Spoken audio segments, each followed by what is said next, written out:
I'm with Hunter Middleton. He's the Chief Product Officer at 8x8. So we've had a great conference and heard a lot of information. I hope you had fun this week. Absolutely. So it sounds like 8x8 has been on a very interesting transformation journey. Can you provide an update on where you are today? Yeah, I think we have. I mean, I've been here 8 years now, and when we started, we were very much a fairly pure play UC player. We've grown a lot in contact center, acquired a CPaaS company and others, and a lot of the journey we've been on for multiple years there has been to weld these components into a unified communications platform for enterprises. I think what we're seeing in the last year or two, especially this past year, as the transformation of how AI is hitting all software industry is happening, we're seeing that components that we've invested in for years that are down in the infrastructure layer becoming much more important. They're the harder things to replicate. You can't cloud code a phone number in Japan. And so the investments we've made to build that communications platform, not just the applications running on top, is really a big part of our transformation story. And so we feel that we're in a very interesting position now to come in and help companies that need their real-time communications to be AI ready, to really figure out a path forward that is workable in their enterprise environments. Okay. We heard a lot about one platform. Correct. So this ties in with what you were just talking about. So explain what you mean by one platform. Very closely related. I mean, a lot of providers in this space have grown up over the years by acquisition or building separate components. And that was always a bit of a management headache. But anybody who's in IT is quite familiar with the rest of the company putting all their pain onto IT, and IT doesn't really have the next person to hand that pain off to. So companies didn't always solve it. But now what they're finding, as they're trying to deliver company-wide AI programs, those things that used to be just kind of pain points for IT, the gaps between the system, the need to manage like a little communications pipe that connects that and that, 2 different administration environments, multiple logins to this and the other thing.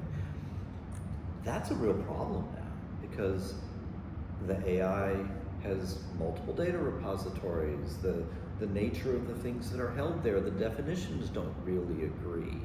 Identity's different in them. I've tried and set up a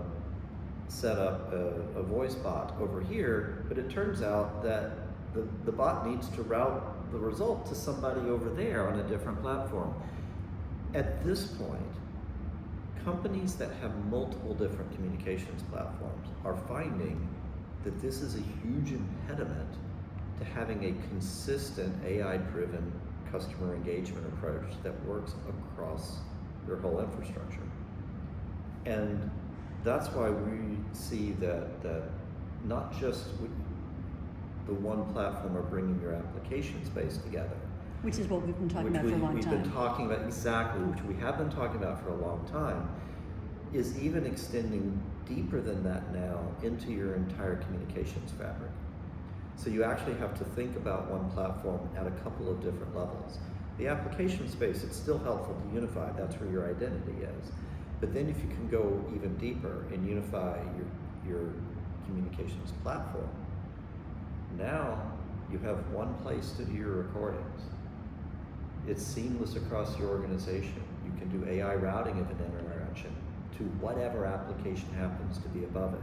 So we're looking even that next layer down, and I think leading the industry again, the way we were leading with one platform 4 years ago for the application space, into how to give you a workable unified communication system for your whole company that is ready for the AI world. So that ties in with what I was going to ask next about frontline workers, because 8x8 now is looking not just at contact center workers or knowledge workers, doing collaboration, but these frontline workers that have been very underserved. And because of this one platform, as you were just talking about, you can reach those better. So tell me about... This is really critical, I think, to the overall strategy. And I think you nailed it with your discussion of how UC and CC have in the past treated those components of the employee space. UC has always been a little bit of a term that's basically translating back office knowledge, collab worker. Right. The people that were not always on the front lines talking with the customers, but needed that internal communication solution. And contact center was this other organization over here. And that was enough to keep people busy, so they didn't remember that there's another third of the organization sitting over there that are your frontline employees. They might be the nurse practitioners in the clinic. They might be project managers on a manufacturing floor. Or the demo we saw yesterday, a baggage handler at an airport. Oh, I love that one, exactly. And then when you start to try and put together, again, an AI strategy for all of that, and a third of your organization is missing, you just can't do it. And I think the demo that I think really does take it home, I think it was exactly right to recall the question of somebody calling in about lost baggage to an airline. And if the AI asks the very next question, are you still in baggage claim? If the answer is yes, the phone call needs to go to the attendant in the baggage claim who can still help the person before they leave the airport. Who is not a contact center agent. Who is never on a contact center. They're not just not on a contact center, they're also probably not sitting at a desk looking at, an application. They're probably mobile, right? If the answer is no, I'm not in the airport anymore, then you probably do want to take it to your contact center that's handling all your lost baggage claims. You need to make that decision, not because you gave out a separate phone number in baggage claim and a different phone number if they've left baggage claim. They need to call your customer service and have the intelligence know how to handle that. If the frontline workers are not on the same platform, you can't do it. But that's just half the story. That's the immediate response. Then there's the other half of the story.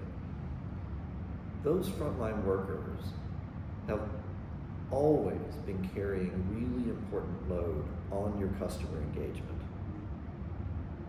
But their content isn't connected either. The conversations they're having, their ability to access the tools from your application space. If someone calls in and a nurse practitioner again is answering about drug interactions, wouldn't it be good if Agent Assist was available for this non-contact center worker to bring up health history for that caller? They need the same tools. So we believe that as AI is taking more routine interactions, your frontline workers are really going to be the ones that are handling a lot more of the specialist, harder, more important, deeper customer support. And they need to be in this equation, or you're not going to get it right. Yeah, absolutely. So let's talk agentic AI, because we have to. Necessary these days. Absolutely. So tell me about AI Studio and what 8x8 is doing as far as agentic AI. We are tremendously excited about AI Studio. So we've been kind of biding our time on agentic AI. There's a lot of frothy investment going into this space, but the way we looked at it for a few years, we saw a lot of the companies that were sitting in the space were actually solving temporary bridging problems the way we think of it. There's a model over here that's handling things, and there's an application over here. And when the models were and the superstructure around the models was kind of new, there are a lot of gaps. But in the past year, most of the major models have come out with a real-time API that can handle voice straight in to the LLM. It doesn't have to be digital. That has transformed the way voice-based AI works. It used to be clunky. for the user experience. It was not a very natural. It worked, but it wasn't a natural interaction. And there was a lot of transforming from one. Correct. You have to take it from voice to text, And then back process the again. text, put the text in the LLM, get it back, process it again, do text back to speech. And if the very simple test of the AI, I interrupt the AI in mid-sentence, it gets confused, right? This has transformed this past year. We waited and we waited until the LLM providers offered up the right solution with these capabilities baked in, because they always told us they were going to get there. And now it transforms what you can do. You can have an extremely natural interaction. The LLM itself can own the workflow. You don't have to script it out in this rigid structure. You can bring a tool like AI-based coding into the interface to help design the workflow that you want to do. If you need an access tool because it's got to connect to one of your homegrown knowledge databases, as long as there's a specified API framework on that, the tool itself can help you code it. You don't even need to be an engineer to do this anymore. So this is what we looked at: speed to deployment, the very natural interaction. And then the third part, because of our one communications platform, we can put the agentic AI uniformly in front of the whole organization. You don't have to use the tool that's available in your contact center over here, the tool that's available in your UC over here, some other tool for outbound that came from your CPaaS provider. You can actually use the same one everywhere because you have a unified communications platform on the other side of it. Not only does it simplify the deployment everywhere, but now, because it's embedded in the communications infrastructure, it shows up with context. It doesn't have to ask you the first 3 questions to know what's going on, because it has all the context of every interaction you've already had before you landed on that agent. So it shows up kind of knowing where to start. Hi, Mary. Are you calling about the problem that you had yesterday? Was it resolved? You don't even have to say a thing. So we're really, really excited about where this is going. The traction has been great. And it's just like light bulbs going. Customers get to play with it. They're worried at first. Oh my God, it's going to be complicated. And all we have to do is sit them down, sit next to them for about 5 minutes. And then they're so engaged, deploying, turning it up. They can get a chatbot on a website in 5 minutes. We can kind of walk out of the room and not even be noticed because they're having so much fun with what they're doing. Well, it is a whole new world. Oh my gosh, it is. And we're very excited about how we're pivoting now to get into that. Well, thank you so much, Hunter. Thank you.